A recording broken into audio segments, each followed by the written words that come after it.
સુરત શહેરમાં મરી મસાલાની ગુણવત્તાને લઈને ફૂડ સેફ્ટી વિભાગે મોટી કાર્યવાહી હાથ ધરી છે. શહેરના તમામ ઝોનમાં વિશેષ ટીમો બનાવીને વિવિધ મસાલા ઉત્પાદક અને વિક્રેતા સંસ્થાઓ પાસેથી નમૂના લેવામાં આવ્યા છે. આ કાર્યવાહી અંતર્ગત રાંદેર ઝોનમાં આવેલા જલારામ મસાલામાંથી પણ સેમ્પલ લેવાયા છે.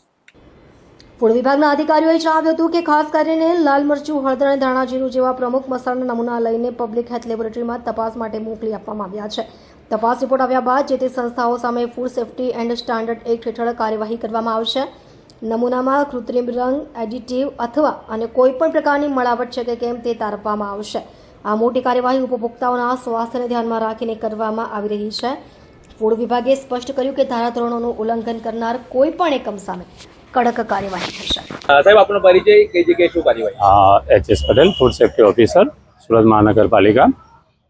હાલમાં ઉનાળા ઋતુમાં મરી મસાલાનું સૌથી વધારે વેચાણ થતું હોવાથી અને સૌથી વધારે ઉનાળામાં આ મરી મસાલા ભરતા હોય ગૃહિણીઓ ઘરમાં, એના માટે ડેપ્યુટી કમિશનર અને મેડિકલ ઓફિસર હેલ્થની સૂચના અન્વયે કોર્પોરેશનના દરેક ઝોનોમાં મરી મસાલાનું ઉત્પાદન એટલે ઘંટી દળતા હોય છે, છતાં તેમાં જો વેચાણ થતું હોય એમાંથી નમૂના લેવાની કામગીરી ચાલી રહી છે. કેટલી ટીમો બનાવી છે?